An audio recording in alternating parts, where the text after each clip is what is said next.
The Lord of the Rings is not merely the chronicle of a fictitious war between armies of light and shadow, but an immense, complex, and poignant reflection on the human condition when faced with the temptations of history.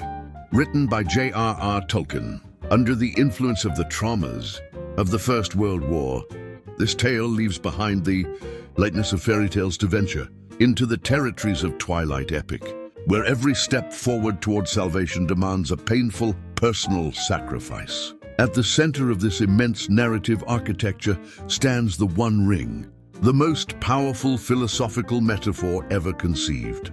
The ring is not a trivial magical amulet, but the physical manifestation of absolute power and the lust for control. Tolkien shows us how evil is not an abstract entity, but a subtle force that creeps into human weaknesses, corrupting even the noblest intentions. Kings, warriors, and even wizards tremble before its call, for they know that to use it means becoming just like the Dark Lord who forged it.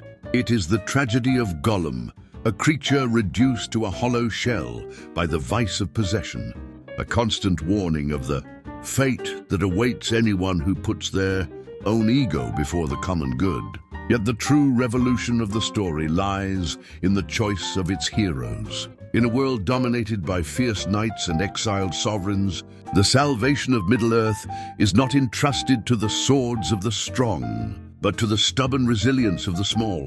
The hobbits, creatures who love only peace, good food, and tilled earth, become the only ones capable of bearing the weight of the ring without immediately succumbing to its poison. Frodo Baggins and his faithful Samwise Gamgee embody the heroism of the humble. They do not fight for the glory of songs or to conquer a throne, but to defend the beauty of simple things. Their desperate march toward the fires of Mount Doom is a hymn to loyalty, friendship, and the hope that endures even when all light seems to have gone out in the world. The Lord of the Rings leaves us with a profound sense of melancholy, the realization that victory over evil always comes at a terribly high price, and that some wounds can never be healed. It is the portrait of an ancient world vanishing to make way for the dominion of men, an era that is grayer and devoid of magic, but one in which we ourselves must find the courage to protect what is right. For true strength does not reside in weapons, but in the capacity to choose love and compassion when facing the abyss.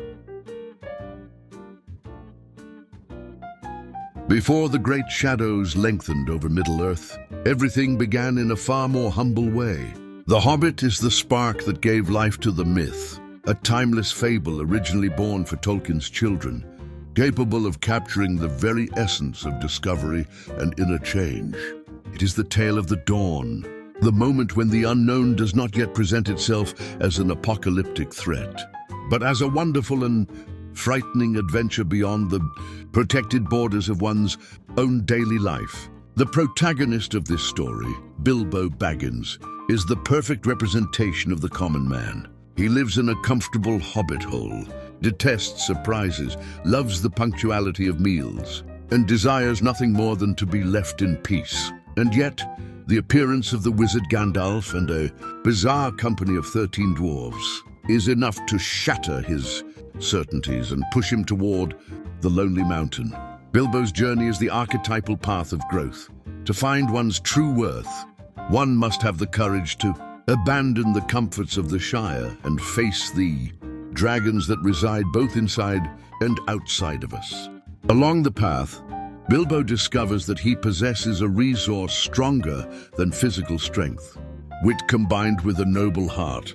It is precisely during this expedition that the encounter destined to change the history of the world takes place. In the deep darkness at the roots of the mountains, through a riddle game based on cunning, Bilbo steals a mysterious golden ring from Gollum.